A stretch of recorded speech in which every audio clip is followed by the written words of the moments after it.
Welcome to another Video Cracks. We've got a smaller group today. Sadly, Peter and James couldn't be with us because we've called this quite quickly and without planning. It's going to be a more personal episode. Yes, Very far chill. personal. Relaxing. Yeah. Yeah? Yeah, maybe, we'll see. We do have a few high anxiety topics to talk about. That's true. Oh dear. So today I'm Sean. I'm here with Adam. And John. the two usual comrades I embark upon this great podcast with. We all live in the same house together. Oh, we do. That could be part of it, though. I just thought it was coincidence you two guys happen to be here every time. Yeah, it's a bit weird, that, isn't it? So the first topic we're going to talk about is the latest vomit-inducing pile of buckets filled with crap that Marvel has put out, Civil War. Whoa. That got hardcore all of a sudden. I thought you liked the film. I do, I'm just joking. Woo! I'm laughing. That was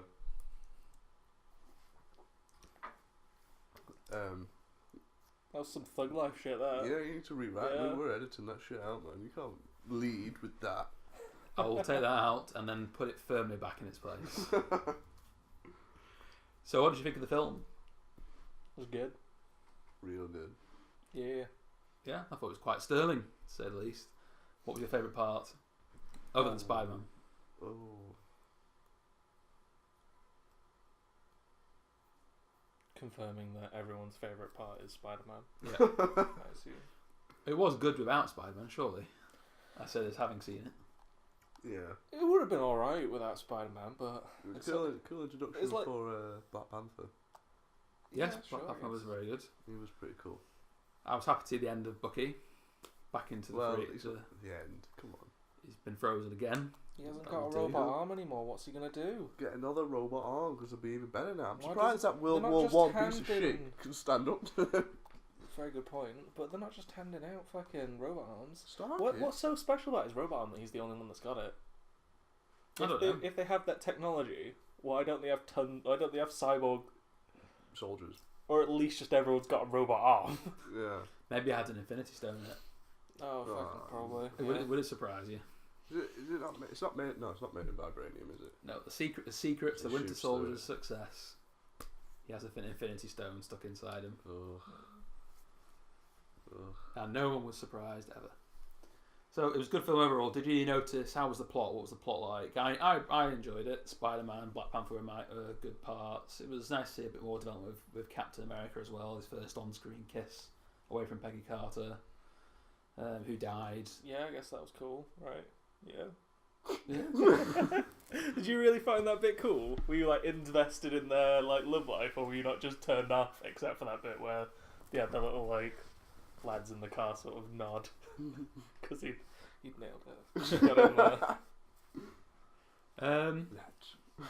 No, it's just nice to see Captain. I don't mind Captain America. Steve Rogers is cool.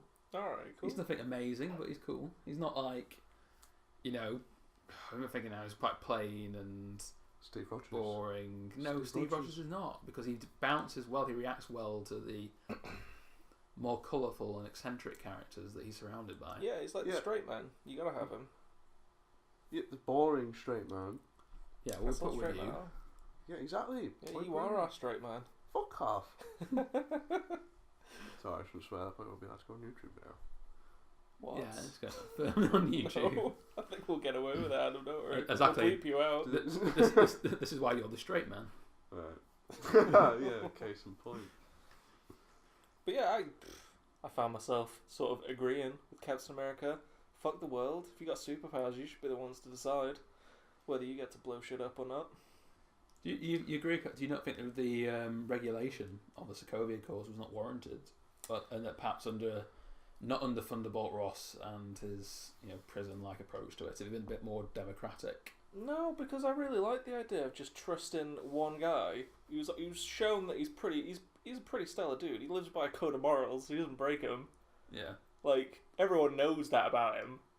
I'd be like, go for it, man. Just you be the hero. We don't need to get involved. You talking about? Why would you want shitty humans sort of like telling him what to do? He's done a good job so far. Save the world a few times. Yeah. Yeah, but he's also protecting one of the most dangerous ones. Who's killed loads of people brutally. But he was mentally pushed into doing that, wasn't he? He was brainwashed. Yeah, but Yeah, irrelevant. We're talking about Bucky, by the way. Yeah, and he was his best friend, and those guys wanted to kill him, and they didn't know the full story. They just wanted to axe him off, but it's like, he's been mind controlled and shit, yo. Yeah, but if they do that to everyone, it could be like, well, if Superman waited for Doomsday to find out whether he's being mind controlled or if he's actually just doing this off his own will. He didn't have to wait. He didn't have to wait and find out. But the fact is, they know, like a man they trust is telling them it's not on key. It's not on point. He doesn't remember them anymore. Like, it's pretty obvious. To them, they don't know. They just see a series of assassinations and Bucky running away. Yeah, and Captain America's like, yo, hold off. And they weren't like, alright, Captain America, you've saved the world a few times. We'll do what you say. Yeah, we'll give you the benefit of the doubt. How many worlds have I saved? You're talking about the other Avengers? Some of them. Alright. How many worlds has Tony Stark saved? This argument's sort of spiralling. He saved a city. He could have saved the whole universe there, mate. No, he saved a city. I don't think he saved the whole universe, hardly. He wiped out the Jatari. He's not... This is turned into like a fucking 12-year-old argument. Alright. Anyway, so back on point. Yeah. Adam, did you have anything good to say about the plot? Yeah, it was alright. Any critique? My qualms with Bucky solely. What? Just about? Do you think he's overrated, perhaps? Definitely overrated, but he should have been like going back to where we were before. Yeah. They should have just killed him off, or Captain America should have said, "All right, yeah, let's put him in a freezer." Well, that's the thing. You can't just keep him running around. It's a comic film that's a 12A, so they're not gonna have that sort of like heavy summary execution. Yeah. Adam it's would gonna be a wishy-washy. Adam would have walked up with a magnum and blown his brains out, wouldn't you? Just like Captain America. And then you'd have shot him. What do you mean, just like Captain America? Or just like the Punisher then. Captain America Plus. No, PG-13 Captain America. Also not PG-13, so like adult. What's the rating of PG-13? 18 plus. R-rated Captain America. Fucking Squiggle Dash in Sweden, where apparently most of our listeners are from. Well, so far, like the highest percentage viewing has been from Sweden. Hey guys. But just quantity alone has been the United Kingdom. Oh, okay then. Anyway, coming back to the film. So, did you have any other issues with the plot? Either of you, sort of how it went? I feel that there was an obvious breakdown in communication between Captain America and Tony Stark on several occasions. I think they should hire someone new for HR to facilitate. Sort of like a less bad... I suppose I didn't notice that much, but it's like a less bad conflict between Batman and Superman where they just need to stop and talk to resolve the entire pretty issue. much, you know. If perhaps when Cap found out in Winter Soldier that Bucky was behind the death of the Starks, and told Tony sooner, Tony may have had more chance to come to terms with this and would have been less bloodthirsty at the end. So Cap, ironically, fell prey to the very thing he was against in Winter Soldier, and before that, keeping secrets and not telling the truth. What? So did he actually know? Yeah, he found it when the robot in the basement told him. Johnny Five. How do we know that though? Because I watched Winter Soldier last night and I saw it with my eyes. Yeah, but did the bot? So why was it a spoiler? Why would you say spoiler then? Because the people who haven't seen Civil War don't know that Tony finds out that Captain America knew that Bucky killed his parents when ordered to by members of Hydra who were working his shield that Howard Stark happened to work for. Yeah, so you're saying Winter Soldier, we hear the bot say that the audience, Captain America, find out that Hydra had Tony Stark's parents killed, and then immediately after seeing that, or maybe concurrently with that, Zola, scientist's name, he shows Steve Rogers a picture of the Winter Soldier committing an assassination. So, all right. But you've already been informed by Black Widow that he's turned up over the decades repeatedly to do these specific missions. doesn't take a genius. I suppose Yeah. he could have defended it saying by he didn't actually know. So, do you think that's intentional? That's going to play into the plot somehow, or is it just your observation of a flaw in the plot? No, I think that's just it's I don't necessarily think it's a flaw in the plot. Really. Sorry, not like in the portrayal of his character. No, I don't think it's necessarily a flaw in his portrayal. It's more just it shows that he's human, but at the same time, I suppose it shows how his stories come about, like how he's come full circle and come on his head. So he went from hating this idea of keeping secrets for the greater good and all that, to then doing it himself. It sort of like shows how Civil War. It shows how in every respect Civil War injured everyone, sort of body and soul. Like Iron Man, Tony Stark lost a lot of his standing. He lost his team.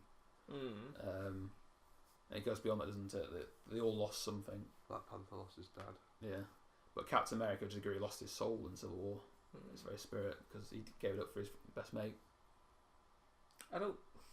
Is that actually being portrayed in the film though? I don't know. I don't feel like it is intentionally. I feel you can read that into it. Oh, fair if enough. someone was to expand on that, say like a better director that was going for like more of that sort of an angle, get a bit more deep into Captain America's character beyond I am good guy. Yeah, he could do, but it'd be interesting to see anyway. To see if they did intend that. We don't know. Because I kind of doubt, like, because the Dark Knight wasn't necessarily explicit. That it was a bit more explicit that Batman had to become the very thing he dislikes to save the day at the end. But wait, how so? well, because Batman had to. He took. Oh yeah, he confronts that with the Joker. Yeah, he took blames for the murders, didn't he, to preserve the spirit Oh, yeah, of Harvey yeah. Dent. Yeah. So in effect, because everyone else, it's that question of it's like, you know, if you did something and no one else knows, did you really do it? That sort of. So from this perspective, Batman, everyone else thinks Batman committed the murders, so he may as well have committed the murders, effectively, because what he needs is the public to venerate him, that idea, that principle of him. All right. So he the Joker broke his spirit, his soul. Anyway, less about the Dark Knight, because we're talking about a different comic book film. I'd say it comes close to being as enjoyable as the Dark Knight. Oh, Be a good point to make. Yeah, I would say it's definitely one of the best. Yeah, I mean it's less of a superhero film and more of a political thriller. Really, as I see it, with superheroes in it. Definitely. That's a good thing about the film, though. They didn't actually go on too much about the politics. They didn't make the same mistakes that George Lucas did in the prequels. Yeah. Because we all love a good bit of politics. Game of Thrones proves that, but we don't like it when it's dirty and dangerous. Yeah, and you're just getting the broad strokes. Yeah. You don't need giant bits of exposition. Yeah, and sort of it doesn't need to be about trade either, like actual politics. I think we'd have been interested in the Senate side of the politics of the prequels, perhaps not the trade. We can't focus on Civil War. We've gone to what? Because we can't pick too many problems with it. We excel when we are destroying things or attempting and failing miserably to destroy things. Like it is an all-around good film. I'm sure we'd advise anyone listening, the -4 people that do listen to us, that perhaps they should go out and watch the film if they weren't already going to. Yeah. All right, let's try super hard then to pick this film. Let's say something shitty about it. Well, just because we're terrible people. I don't think they managed having a big ensemble cast as well as they all think they did.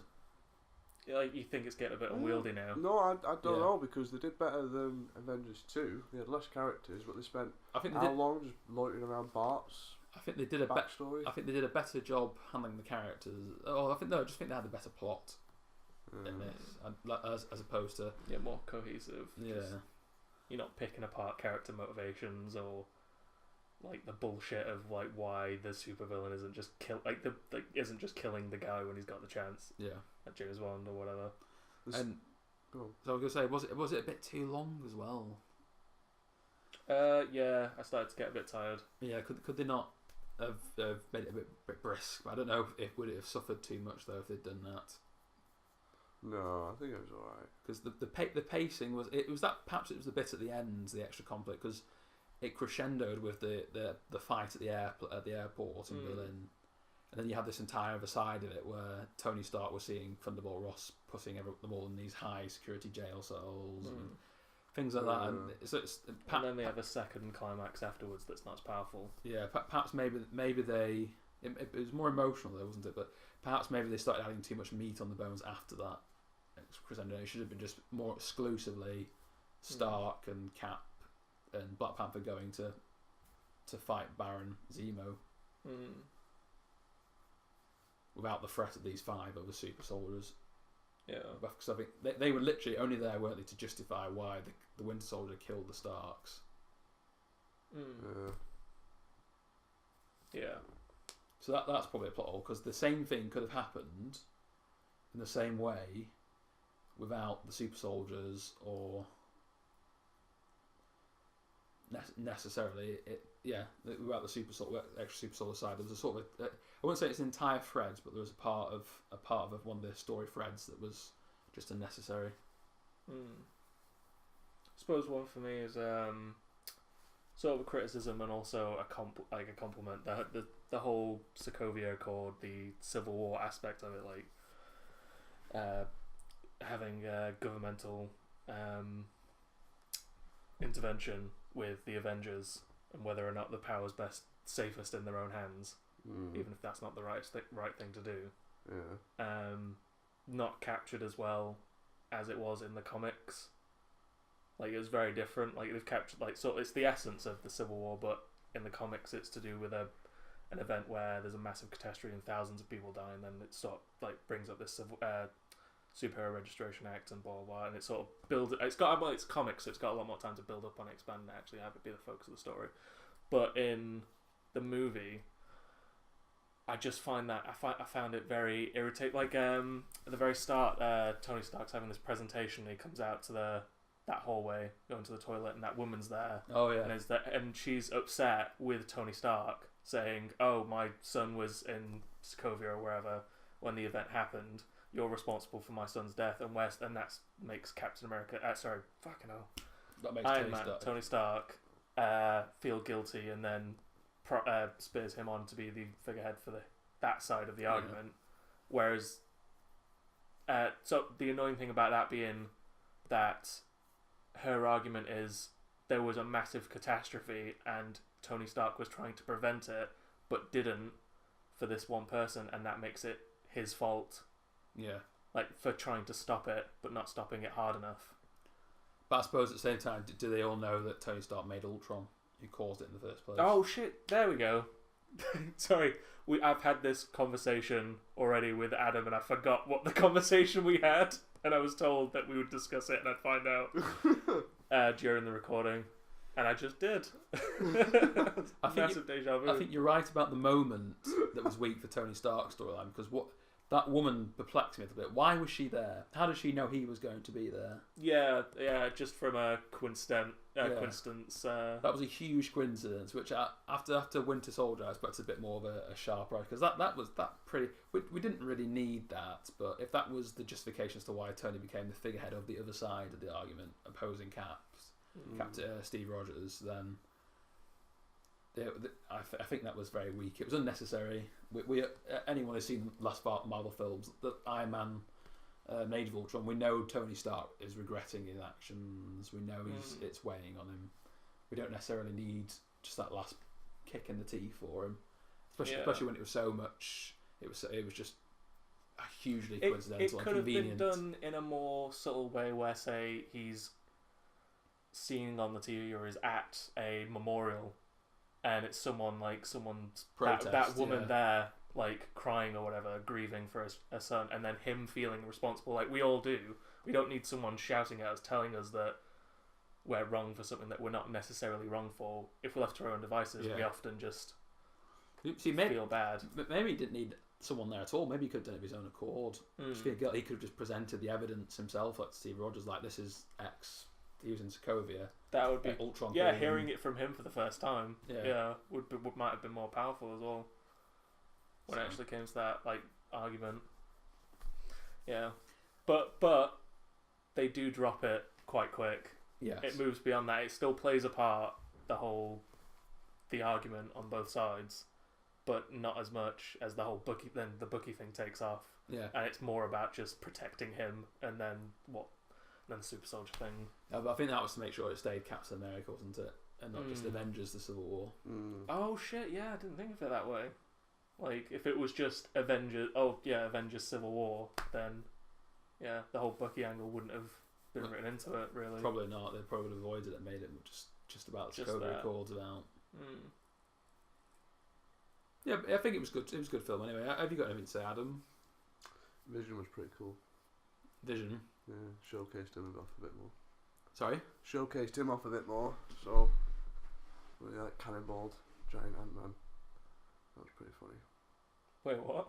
When he cannonballed giant Ant-Man. When? Like, do you know when they're all fighting in the airport? Yeah. He curls up into a ball and then flies into it. Oh yeah, makes himself super dense. Yeah. Yeah, that was pretty cool.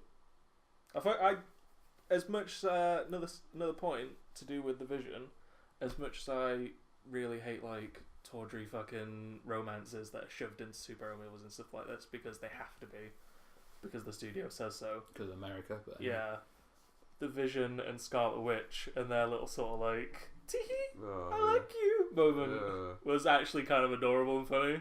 Seeing the Vision sort of like bumble around. So that's the sort of bullshit these sort of movies get right, even if they're not like, you know, cinema masterpieces. You can have like little adorable moments like that. No, I think it was good. It was. It's probably the only superhero film that can join the Dark Knight and rub shoulders with it as a peer. Yeah, definitely. Guardians of the Galaxy is up there, but it's such a different type of film. Like it's vastly different. It's because that the tone is Civil War strikes a really good balance between taking itself serious enough for its plot, but not sort of too serious, if you know what I mean. Yeah. Why so serious? Yeah. It doesn't feel like it's being preachy unnecessarily for its plot. It takes itself seriously enough, whereas Guardians of the Galaxy doesn't have that issue because it's just so far blown wacky. So like I don't know if I'm what else? What else was I gonna say? So that's all on Civil War. Yeah, crap. Good. Film. It was a really good film. We can all agree it was excellent. I think that's the first time we can all agree on something being really good. What would you say if it beats Episode 7? It won't do. It might do, but it won't do. Oh my god! Fucking hate this argument. It's so dumb. It might do though. But it won't do. Confidently, I can say it won't do. And if it does, I'll credit. I'll give in here and say, if it does, I won't be surprised because I think it's a better film. Yeah, but what about magical beasts somewhere to find them or fucking hell? No one cares, John. Harry Potter's shit. It's gonna win in the box office. No, it's not. Damn. It's a shit film. Right, what do we want to talk about next? Okay, so next we're going to move on to Phase 4 and 5 of Marvel. We're going to keep it in the Marvel family for the time being. And there is no real speculation out there on Phase 4 and 5 at the moment. It will come just so everyone knows and everyone's in the same place. Phase 3 runs up to the end of Marvel Infinity War 2. So it will be the current storyline will come to an end. With the whole battle of the Infinity Gauntlet, Thanos being the big bad. So the question arises now, if Marvel are going to go anywhere, where will they go next? And I think this hinges now on the reacquiring of the Fantastic Four. Because I believe that we know the Mandarin is still out there, and that the first phase should be about the growing. It should begin ideally with an Iron Man film establishing the Mandarin, making the Mandarin the villain, and from there it needs to go into explaining how the Mandarin rises to power. And the last Avengers fight should be against the Mandarin and perhaps the Fin Fang Foom. I'm sorry, you're gonna have to start from the beginning because I feel like I've just jumped in halfway through a massive explanation. Sorry. Right, summarise. Oh dear. I got to Thanos and all that stuff, and then suddenly Fin Fang Foom was coming into it. I was very confused. Why the Fin Fang Foom? What is this thing? Okay, so Marvel Phase 4. Yeah. I believe they need to reacquire the rights to the Fantastic Four. Right. But the Phase 4 itself should begin with Iron Man and a conflict against the Mandarin. Mandarin should become the big bad of Phase 4. And Which Mandarin? The Mandarin. They've As confirmed. in fiery dude. No, as in there's an actual Mandarin more loyal to the comic book version. It's been confirmed in a Marvel one-shot. Oh, right, okay. Yeah, that news. The Ten Rings are out there in truth. There's a real Mandarin. Who's going to beat Ben Kingsley's performance? I don't know. They fucked up on that one. Maybe the guy from The Last Samurai. The Japanese chap that's always in everything. I know he's Japanese, and I know Japanese is not Chinese. I'm going to have to look that up while you guys continue. Right. Hang on, they can't do. They should stay away from that. They've had the chance for Mandarin. Robert Downey Jr. is going to be too old to play Iron Man at this point. No, it won't be. He'll be alright. Yeah, it's going to be like Grandpa Iron Man. Well, they just move him into Grandpa Iron Man mode. Yeah. Like, they just shift that into that gear, Like they're and then doing let someone else be Iron Man. like they're doing Old Man Logan. Like an older Wolverine. Logan? Yeah. Oh, Wolverine. That's the next film. Is it going to be more of an older portrayal of him, like more gruff? Yeah, apparently. Or more gruff. Old gruff, I mean. Old gruff. Yes. Really doesn't give a shit about anything. So Marvel Phase 4, it needs to hinge on building up the Mandarin as the main villain. Now, when they're fighting the Mandarin, this is when we bring into the Fantastic Four. So the final Avengers requires it will be built up of largely the Fantastic Four plus Iron Man and a couple of others fighting the Mandarin and his other main known associates, the Fin Fang Foom. Right. Are they going to call him that in the film? That's his name. Are they going to call him that in the film? No, I can't see Tony Stark calling him the Fin Fang Foom. Because we've already had Underoos. Yes. So I don't know if we can take Fin Fang Foom. I don't know if the Marvel Universe will break after that. During the combat, we need to have a good Victor Von Doom. No, but not necessarily like benevolent, truly kind, but Victor Von Doom who's more grey than he is dark, but still on the heroic side of things. The Mandarin's terrorist attacks then create Victor Von Doom as Doctor Doom, as the Doctor Doom villain we know, and then Phase 5 evolves into a conflict with Doctor Doom, but ends with the arrival of the Silver Surfer. And Phase 6, I'm going for an extra phase now, will end in a battle against Galactus. So, Galactus? Yes. So the Galactus is the ultimate bad. He's the approaching death. Perhaps we could just do it in 2 phases. Have Galactus at the end of the 5th phase, the Mandarin through the first half of Phase 4, ending in Phase 5, ending with Doctor Doom and the Mandarin, perhaps. And then Phase 5, then ending with Galactus as the Silver Surfer arrives in perhaps the post credits of Avengers 8 or whatever it'll be by then. See, that's interesting. I never thought about Marvel after they fight Thanos. I always just had it in my head that they would just end it there, but obviously not. If it's still going to make money, yeah. Yeah. That sounds... it would be Galactus, I imagine. The next scale up on like universal devastation. Yeah, but I think they need to spend a phase away from Earth, like just like with the Silver Surfer or something. Any sort of type Nova. Ken The- Watanabe. No, not Ken Watanabe. Fuck. The guy who was in Lost, he was the Doken. I'm so sorry, Ed. Continue. I can't remember now. I've lost my Language! phase. So, yes, that's my Phase 4 and 5. Starting with the Mandarin. Mandarin creates, by proxy creates Doctor Doom. Doctor Doom and the Mandarin become the 2 big bad guys for the next Avengers after Thanos. And then we move into the arrival of Silver Surfer and Galactus at the end of Phase 5. They probably could stretch that out into a Phase 4, 5, 6 if they wanted to, but I think it would be tight as 2 phases. Yeah, and I think round about then, Marvel should die, Yes. right? Before it goes too bad. I mean, it should die at Thanos, I think, really. Yeah. But that's probably where it's realistically going to die, I think. Yes. And it needs a good 30 years like Star Wars has for everyone to sort of reform. No, I don't. themselves. I reckon it's they're gonna just keep plowing money into it, and if they go like carry on Guardians of the Galaxies, have their phase instead of this Doctor Doom stuff. If that comes in like much later, and they just Phase 4 basically would be Guardians of the Galaxy meets Asgard. Yeah, but they could do that without necessarily having to have an entire No, but phase in space. if they did, we'll get used to sort of these new characters, these spacefaring characters that we don't know. But the problem with at that, the end of Phase 4, have the Fantastic Four show up out in space somewhere that we're getting used to. the issue with that is that if we go away from Earth, Galactus is a very personal villain. He comes to our doorstep to attack us. If you take the audience away from Earth to perhaps establish more extraterrestrial existence, then you take away some of the tension, some of the because you're not keeping the heart on Earth where it needs to be. I disagree with you because you'd always be following a human.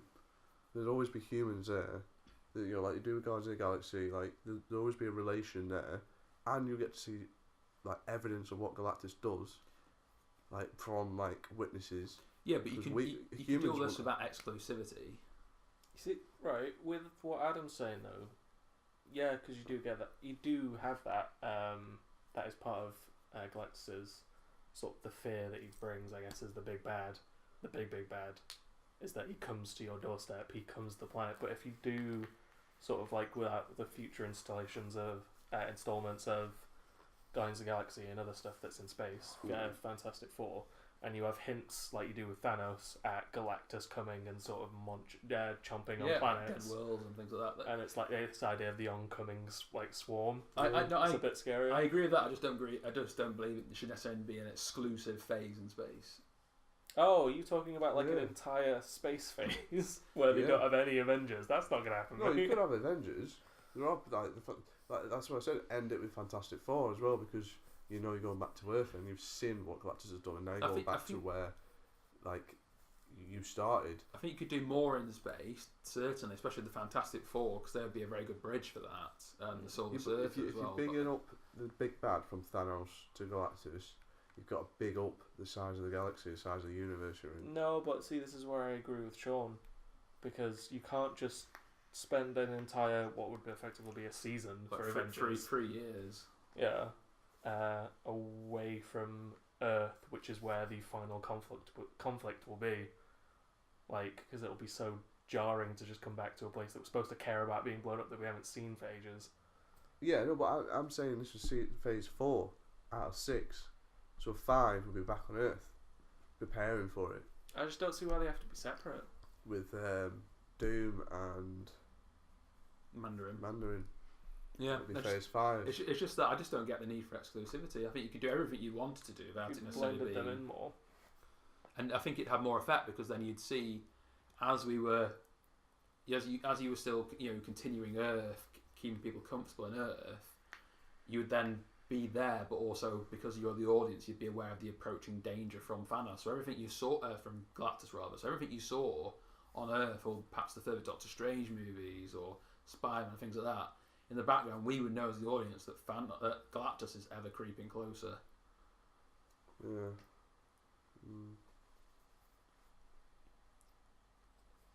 Especially if they brought the Solar Surfer to Earth first. Well, I was thinking like meet him. Like that's not where we've already met him from Earth first. Oh yeah, we can meet him out, but alright, okay, fair enough. We can meet him out in the galaxy. The Guardians of the Galaxy could maybe meet him, and that could just part of the trail. But when you bring him to Earth, then we know as the audience that the stakes are getting higher because we know what he precedes. I definitely think there should be a Nova film, and Silver Surfer should be in that.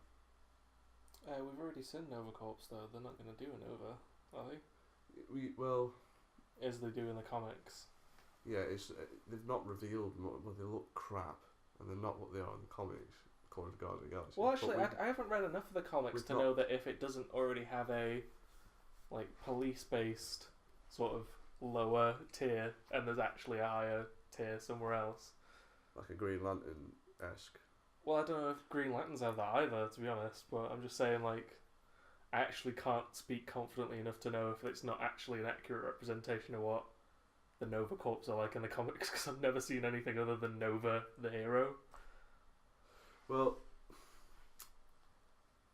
there's certainly like a group of them, like just like Green Lantern Corps, where they all have like the Nova Force, and they're like a little squad, and then there's Nova Prime, who's supposed to be like the most powerful one. But in Guardians of the Galaxy, the reference one that the leader was Nova Prime, and she didn't appear to be very powerful or have any power. They just seemed to be an organised military force. Well, that may change though. Perhaps they may use the Infinity Stone to help orchestrate and make that a reality. Yeah. Excellent. John, do you have any more thoughts, things that you'd like to see in Phase 4 and 5 going ahead? I want to know, now that you've given a very good pitch for what you think is going to happen after Thanos, I want to know how you think they'll try and stretch it even further, because we know they're probably not going to stop. I think if they were to stretch it even further, they'd have Galactus. One for... They could because they've done 3 phases this time, so if they're going to get that extra phase and sort of do the same length of time, I think they'd either dedicate an entire phase to Doom and Mandarin each, and then Galactus, or perhaps one.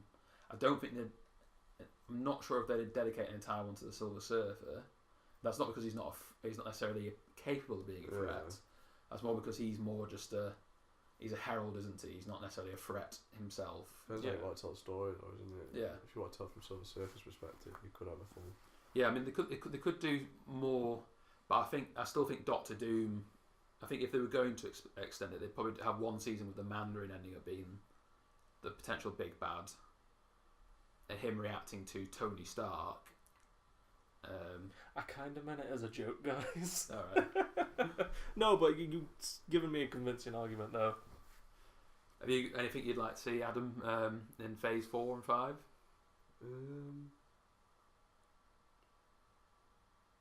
The Spider-Man movie would be been and gone by then, wouldn't it?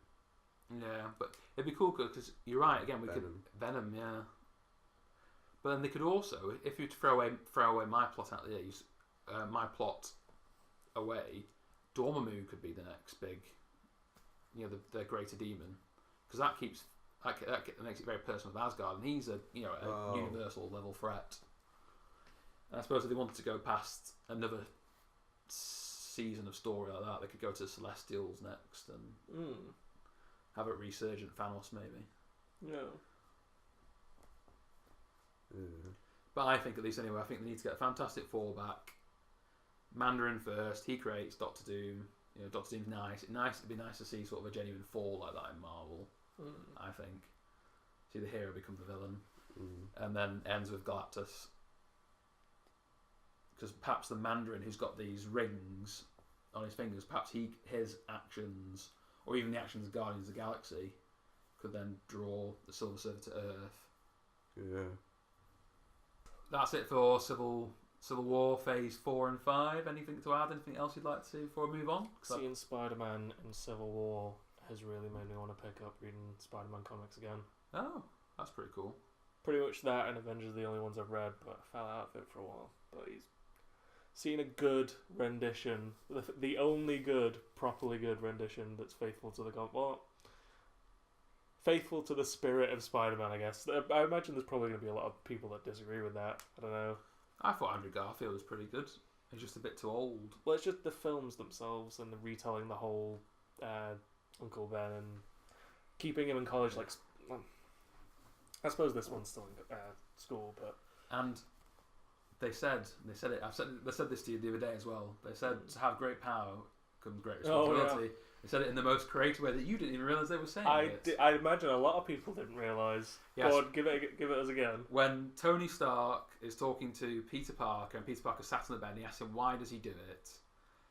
Peter Parker replies saying something on the lines of, "Well, if you could do something about it and you don't, then you're partly to blame." You're to blame. You're to directly, yeah. You're to blame. So that to me is it is. There's no. Yeah, he's just saying with great power comes great responsibility, but it did not ping, did not register whatsoever.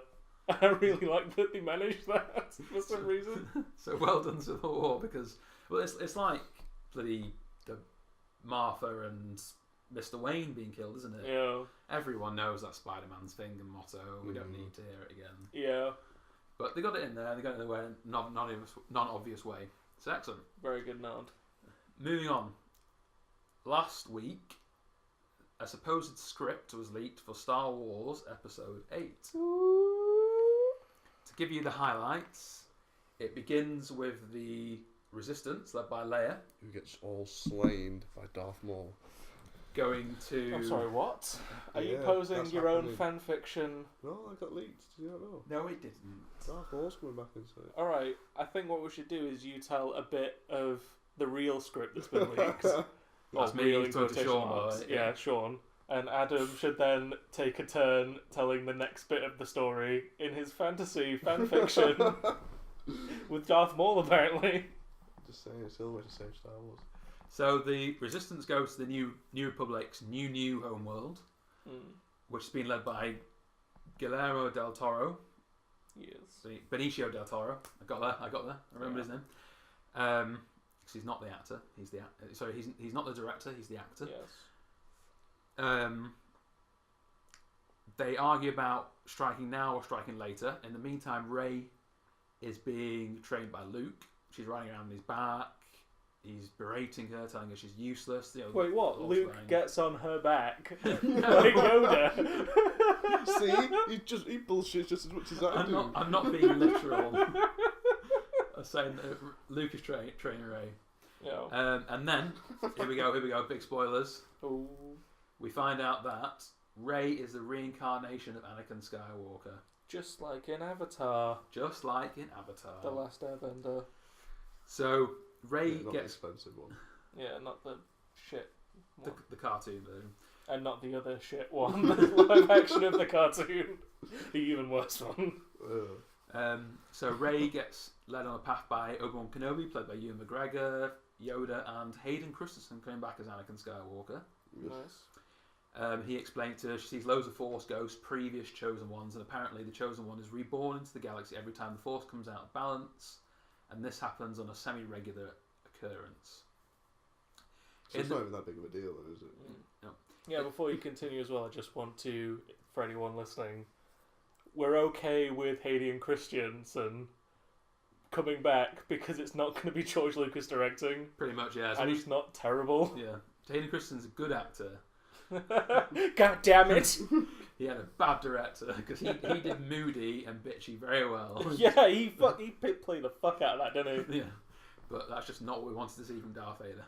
Yeah. Yes, so we find that out about Rey. In the meantime, Kylo Ren is training, and Finn and Poe are trying to find out who the First Order spy in the New Republic, because they realise there is one, is. How? I cannot remember from the script off the top of my head. Well, you failed. Well, there's an attack, and somehow they know, and Princess Leia gets hurt by it, I believe. Oh, okay, well done. I'm not sure about that. Does it melt her plastic surgery? No, not even a One of blast. the cables attached to the back of her head springs off, and her face just flies off. Just sags Warps completely. Yeah. Just I was going to say, not even part of the Death Star can do that. So, then Finn and Poe meet a young lady who becomes a love interest for Finn. She leads them to Benicio del Toro's character. He gets put in jail by Leia, who's recovered by this point. Ooh. Then they find out that this girl who led them there is not, in fact, a friend. She's a foe. She's an advocate of the First Order, and she takes Finn, who's been trusted with the shield codes of this new homeworld by Leia, to the control center where Captain Phasma orders him to lower the shield in a nod to The Force Awakens. Kylo Ren... Not necessarily a nod, as more just like... Well, inside humor. Copy and whatever it paste. is. Well, it's very George Story arc. Lucas-esque Yes. rhyming Oh, for something that's not that good. yes. Fair enough. I'll go with that. I mean, you can have your opinion, but like I find that just a little bit... I'm alright with it. I don't mind. I just hear that cymbal's being clapped by a tin monkey, a wind-up monkey. That's my applause. Yes, very good. You can copy yourself. Catch Phasma's shields. Kylo Ren promptly arrives with a fleet. Rey senses their distress and says she has to go. Luke explains how when he was in a similar situation, he went defying the orders of Obi-Wan and Yoda, but then says he is not Obi-Wan and Yoda and decides to tag along and go with her. And that's when the next film ends, during the battle. with Kylo Ren in possession of Finn and Poe and Leia, or Finn at the very least. I think Poe and Finn might escape. So where's the climactic fight between fight as there was in every other Star Wars film? No, Marvel film, and in Empire Strikes Back where Luke and Darth Vader fight. Even though in Empire Strikes Back it's a sad ending, it ends on a massive cliffhanger. A lot of things unresolved, which normally is a bad thing. Because of that, but in my just sort of like my opinion, because of the Luke and Darth Vader fight and the I am your father moment, there's a climax, there's a resolution that sort of allows it to end there comfortably. I think the resolution here is that Luke is coming back to the galaxy. Is that good enough? I don't think. Well, it's that, and it's the revelation of Rey. Perhaps the revelation of Rey being a chosen one doesn't come until very late in the film. Yeah, see, even that, like, it's all right, but I've seen it already. Very specific. It's the central thing in Avatar: The Last Airbender, the very, very good cartoon. And Yes. it's just I just see that as like it's just very copy and paste. Like, how would they not? I'm not that they have claims on that plot device, that bit of story, but Well, because it's the same with the Matrix as well, isn't it? yeah, it just feels like it's coming out of left field. Yeah, and Wheel of Time does it as well with the dragon. No, I overall I don't mind this because there were no hints at Snoke in particular. Although we do know it's big confirmed now that he's not in Rogue One, thank God. Right. I really didn't want him to be there. Hang on, let me get this straight. So, the next film, we're not going to see anything of Snoke or Luke fighting.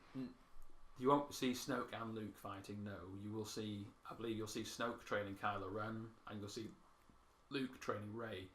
Now, my personal hopes are that we'll actually end with a battle between Rey and Kylo, or even Luke, potentially arriving at the new homeworld and being strong enough to turn the tide of battle against them and force them away, leading us up until the climax and the conclusion of this arc, being the next episode when Luke and Leia reunited with Rey, Finn, Poe, and everyone, and they are ready to stage the final attack on the First Order to finish off Snoke and either redeem or sentence and judge Kylo Ren. I reckon Rey's going to kill Kylo Ren, and there'll be the whole, like, you've got Obi-Wan and Anakin fighting, and then you had Yoda and Sidious fighting, so it's going to have Rey and Kylo, and Luke and Snoke fighting. No, right. See, what I think it's leading towards is because the big part with Kylo Ren is that he's having a crisis of faith with the light side and the dark side. He believes he's supposed to be the dark side, or some whatever bullshit it is. Yeah. So that's leading towards him getting closure, and then they'll have a big fight, but Kylo Ren won't die. They'll join forces and then fight Snoke. Luke is going to take an arrow to the knee at some point. You reckon? Well, he's going to have to, isn't he? Otherwise, he's too strong to. Well, at the same time, they specify in this film that the chosen one always struggles with the dark side of the Force. Now, what if at the end of this one, Rey was to fall to the dark side to save her friends? Because Luke resisted it in Empire. He didn't go with Vader. But what if Rey actually confronts Snoke? Snooky. Or perhaps Kylo Ren is just enough and she actually agrees to turn to the dark side. And then maybe once they return, Snoke does away with Kylo. Perhaps that's the prompt for Kylo's redemption.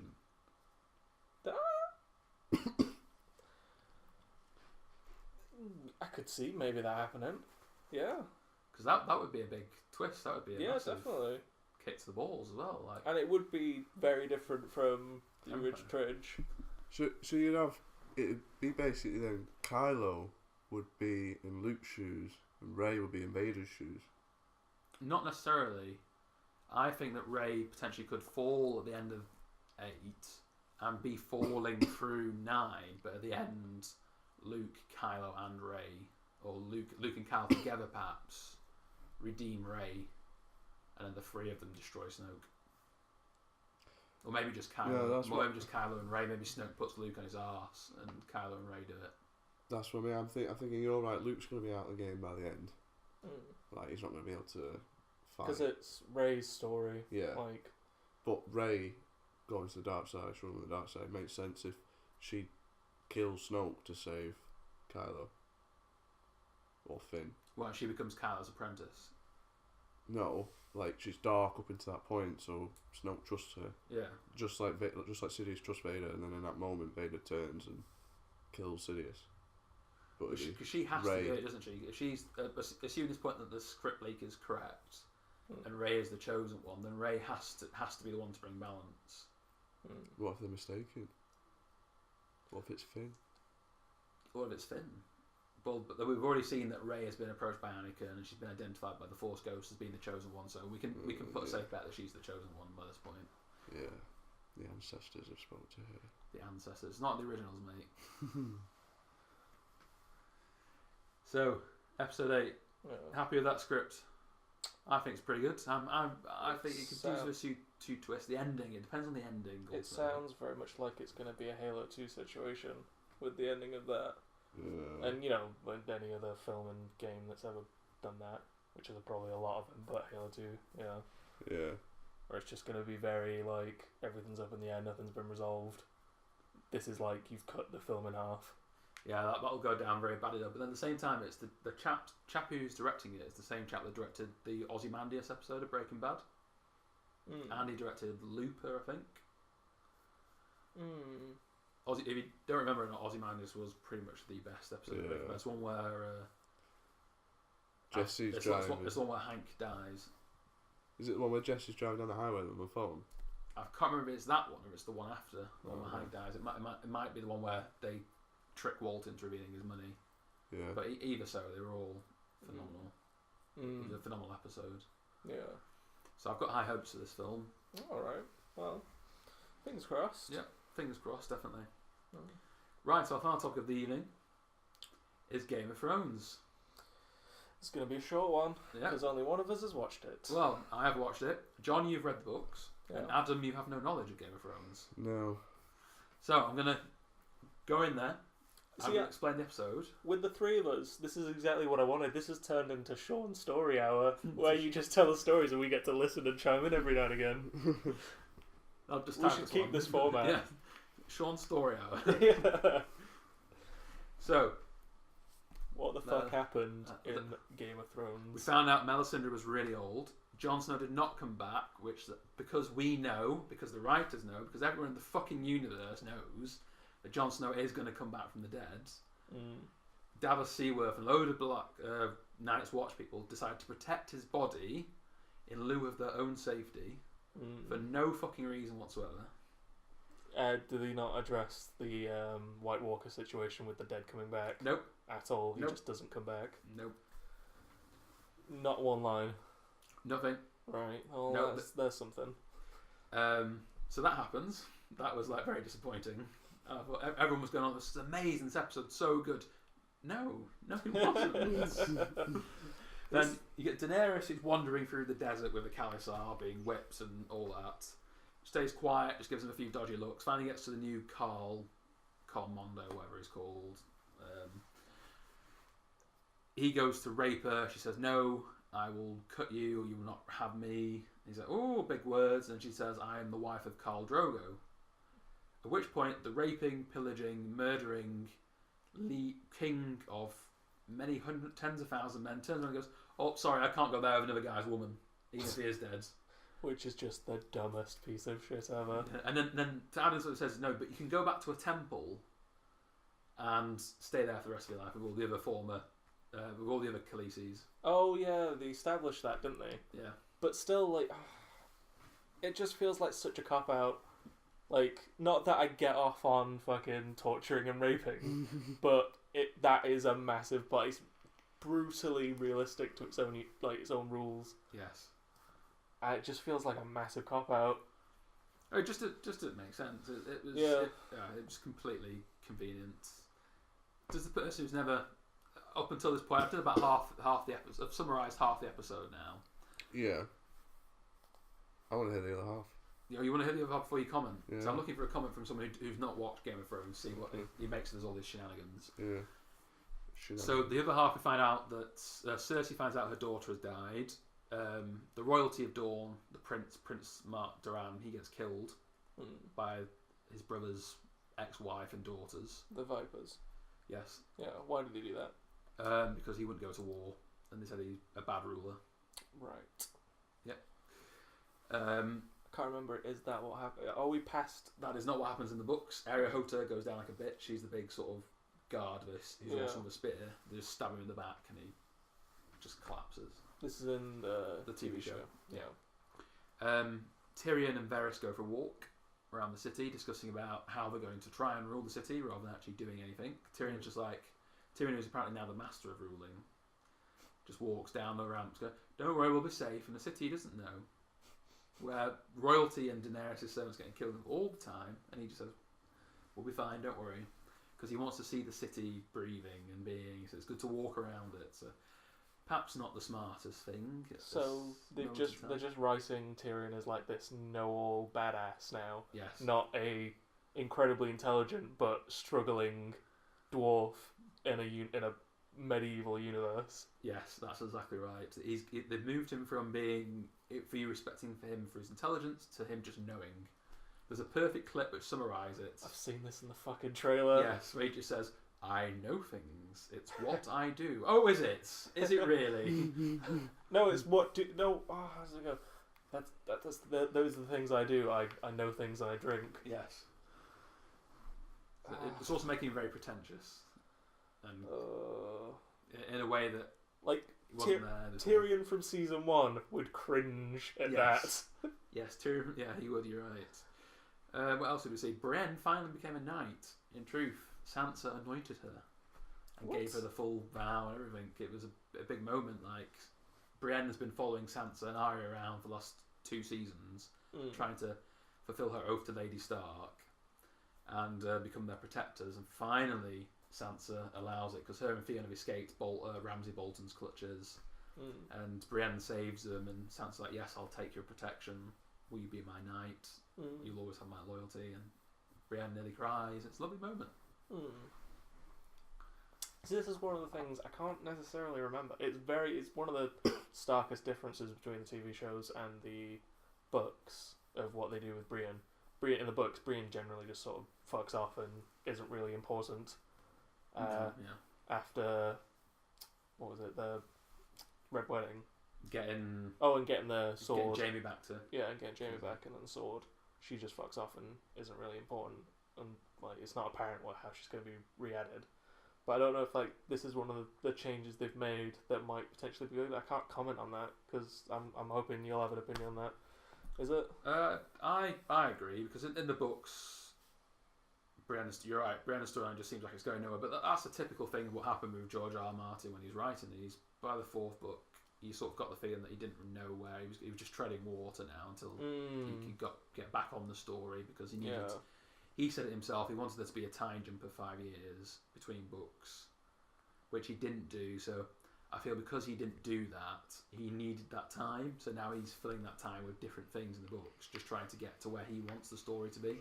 Ah, right. What sort of maturity? So why hasn't he done these time skips then?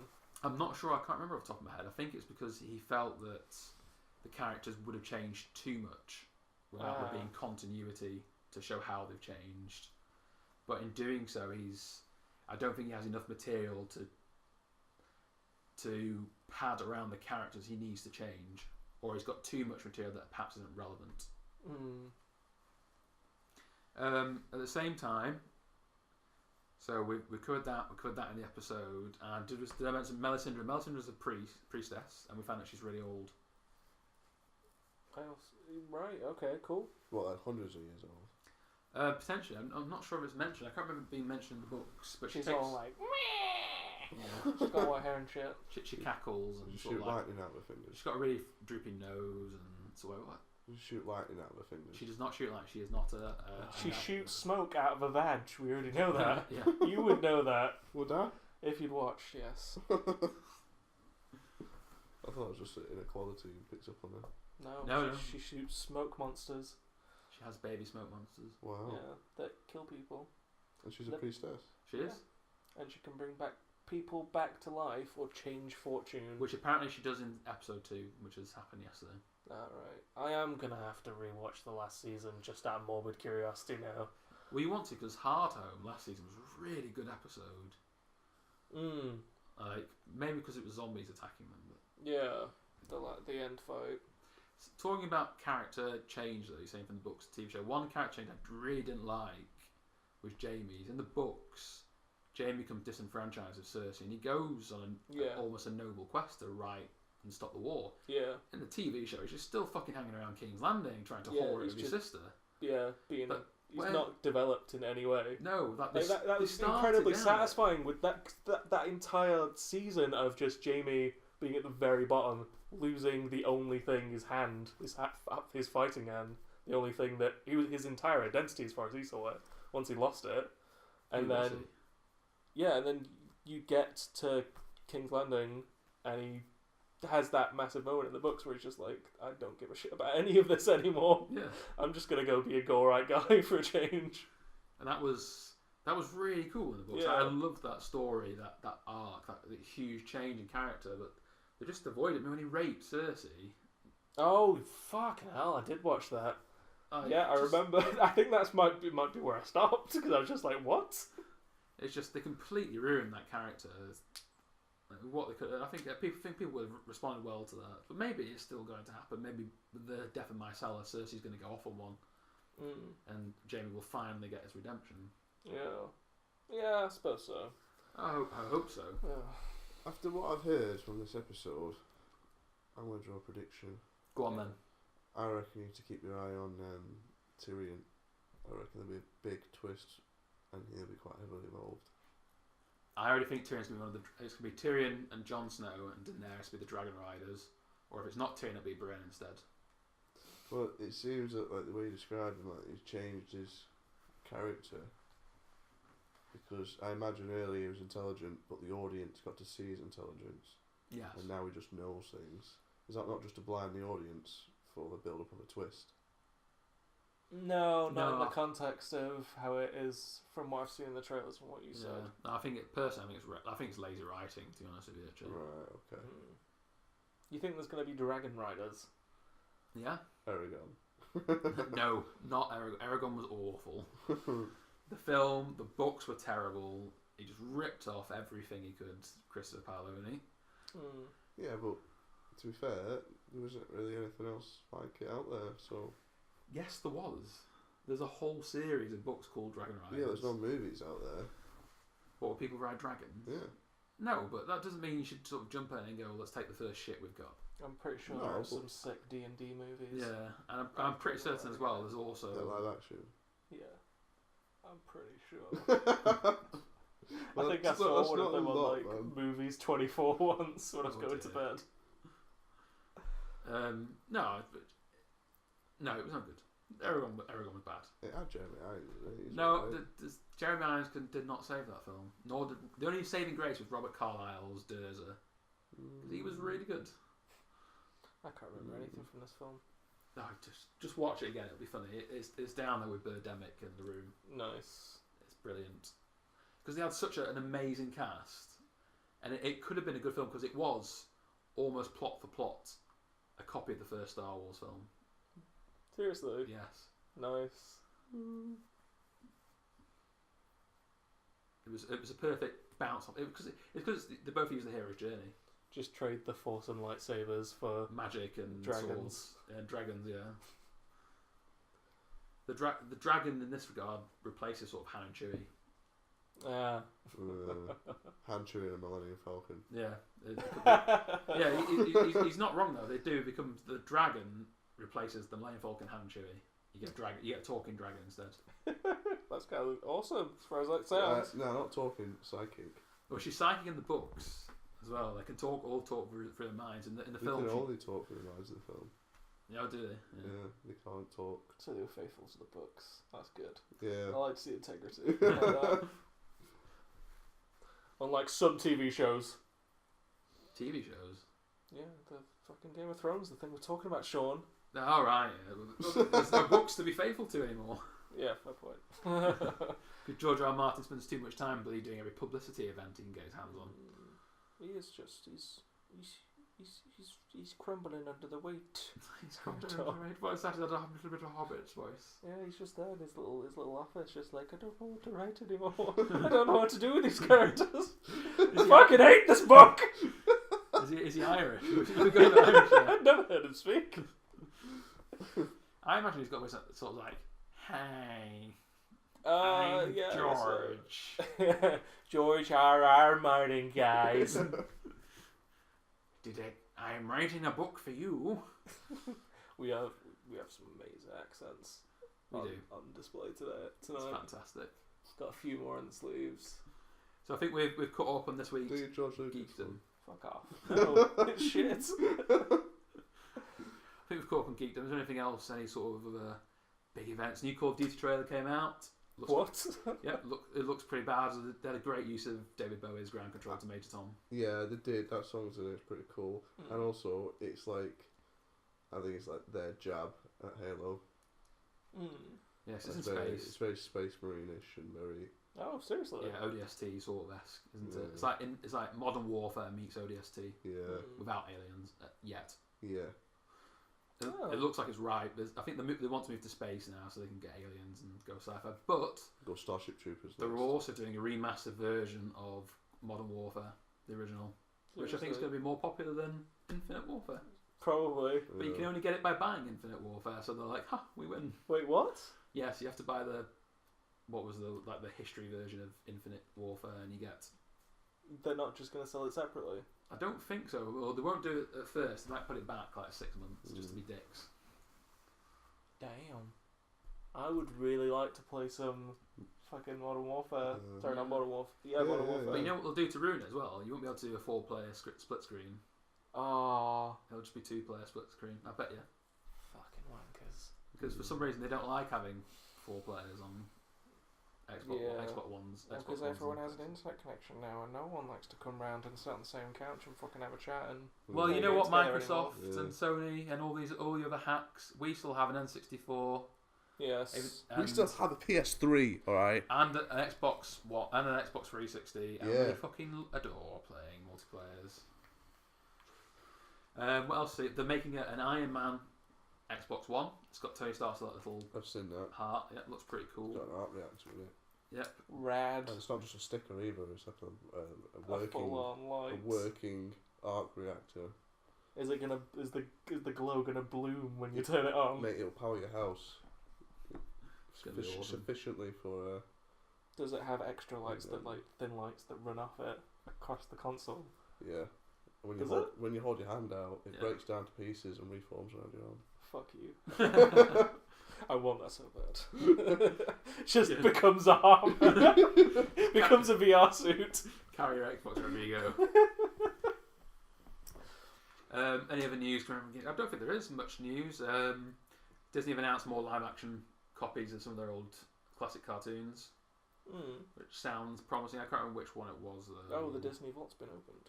The Disney Vault has been opened, and live action films are all pouring out now because Cinderella was successful, Jungle Book's done really well.